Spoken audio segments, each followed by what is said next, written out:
lesson, we're going to be focusing on the character of Fred, who is Scrooge's nephew.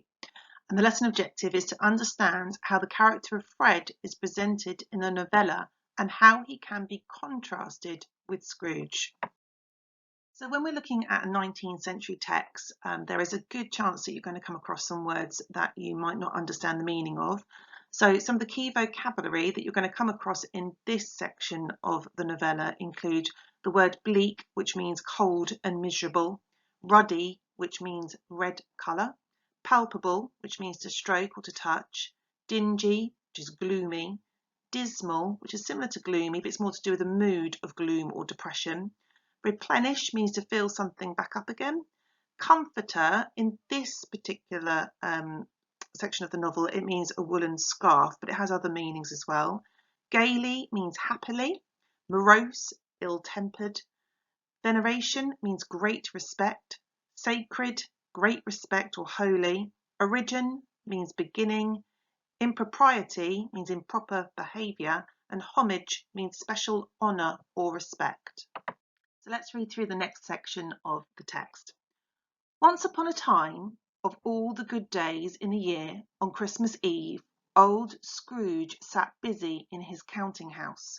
It was cold, bleak, biting weather, foggy withal, and he could hear the people in the court outside go wheezing up and down, beating their hands upon their breasts and stamping their feet upon the pavement stones to warm them.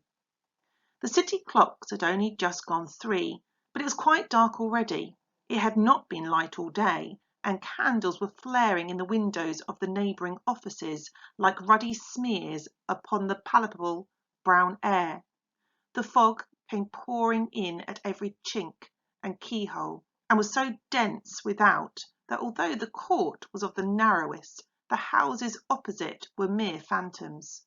To see the dingy cloud come drooping down, obscuring everything, one might have thought that nature lived hard by, and was brewing on a large scale. The door of Scrooge's counting house was open, that he might keep an eye on his clerk, who, in a dismal little cell beyond, a sort of tank, was copying letters.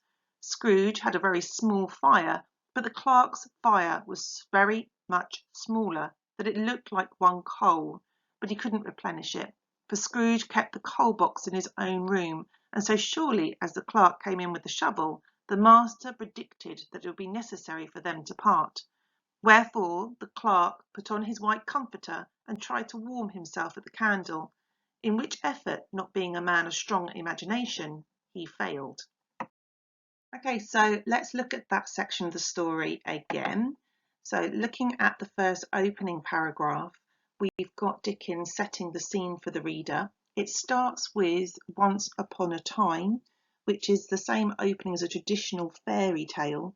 The reason why Dickens is using this phrase is to distance the reader, to get them to suspend their disbelief at what's going to happen later when we know that the ghosts arrive, so that hopefully they benefit more from the moral message that Dickens is trying to convey, similar to all fairy tales. This section also uses pathetic fallacy, where it mentions the cold, bleak, biting weather. Remember that pathetic fallacy is where the weather reflects the mood, and this reflects Scrooge's negative mood in this section of the text. We also know that Scrooge is working in the cold on Christmas Eve. Christmas Eve is supposed to be a joyful and loving time, yet Scrooge is treating it like any other day of the year. You could also suggest that the fog in this quote is also a metaphor for Scrooge's character. It blocks everything out. The section also uses imagery to show how isolated and alone Scrooge is. He is completely surrounded by this fog. In the next section of the text, it talks about how Scrooge is keeping an eye on his clerk. His clerk's name is Bob Cratchit. This shows how tight-fisted and untrusting Scrooge is. He has the door open to keep an eye on his clerk, even though he knows this will let out heat from his fire. This very small fire also shows how tight-fisted Scrooge is. He's giving his clerk, Bob, the bare minimum. This shows how desperate people were in Victorian times to get some work. The clerk is putting up with dreadful conditions so he can earn some money and not end up in the workhouse, which is what we referred to in the historical context lesson of lesson 1. Dickens also refers to the room that Bob is working in as a cell. It could have connotations there of it, how it's like a prison, which could suggest that Scrooge doesn't really see his clerk as a human, but more like a criminal who doesn't deserve much. The fire also highlights the idea of the rich and poor divide. Whilst neither man has got a great amount of coal, Scrooge, the richer of the pair, has more than his clerk. Scrooge is almost like a dictator. He scares the clerk into not asking for more coal. We've also got a bit of symbolism here with the white comforter that Bob Cratchit, the clerk, puts round him. This might suggest that he has a pleasant personality, as white, juxtaposing with his bleak surroundings. White is the colour of hope, purity and peace. Okay, looking at the next section of the novella. "A Merry Christmas, Uncle! God save you!" cried a cheerful voice. It was the voice of Scrooge's nephew, who came upon him so quickly that this was the first intimation he had of his approach. "Bah!" said Scrooge. "Humbug!" He had so heated himself with rapid walking in the fog and frost, this nephew of Scrooge's, that he was all in a glow. His face was ruddy and handsome, his eyes sparkled, and his breath smoked again. "Christmas a humbug, Uncle?" said Scrooge's nephew. "You don't mean that, I am sure." "I do," said Scrooge. "Merry Christmas! What right have you to be merry? What reason have you to be merry? You're poor enough."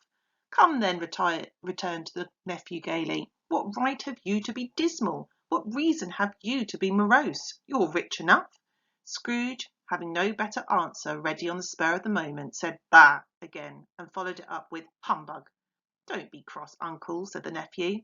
"What else can I be," returned the uncle, "when I live in a world of fools as this? Merry Christmas! Out with Merry Christmas! What's Christmas time to you but a time for paying bills without money, a time for finding yourself a year older but not an hour richer, a time for balancing your books and having every item in 'em through a round dozen of months presented dead against you?"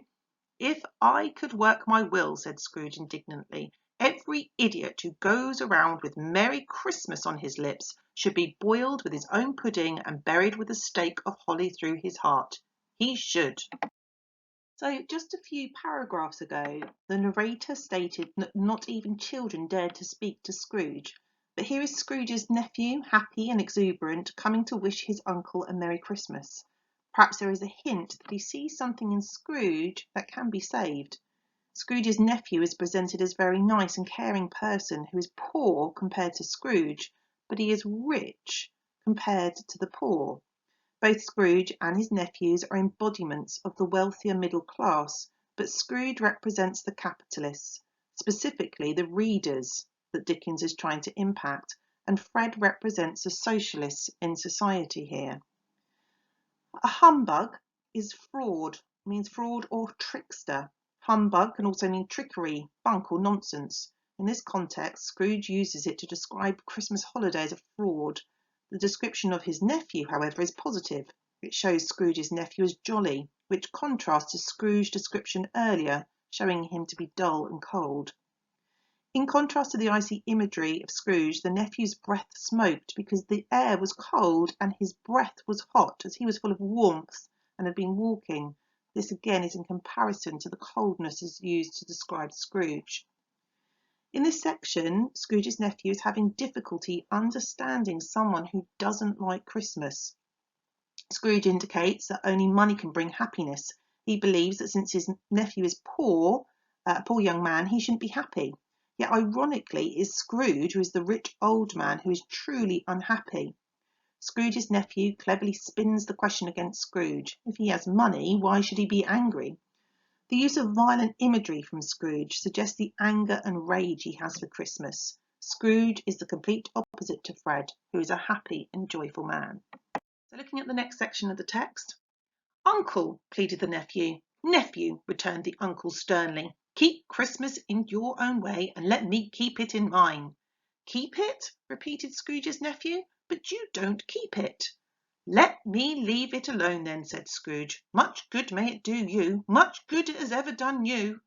"There are many things from which I might have derived good, by which I have not profited, I dare say," returned the nephew, "Christmas among them. But I am sure I have always thought of Christmas time, when it has come around, apart from the veneration due to its sacred name and origin, If anything belongs to it, it can be apart from that.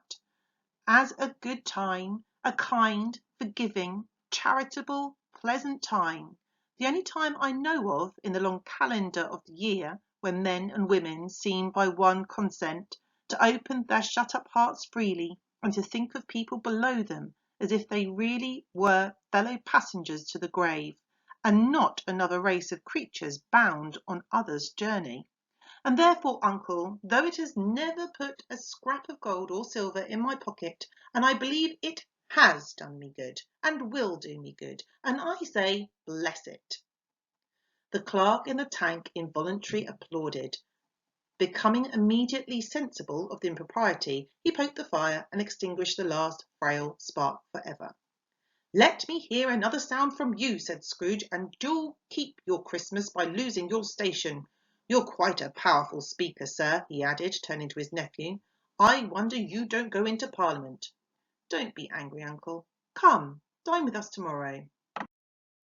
So in this section, it shows that Scrooge has little patience for anyone if they don't help him to make money.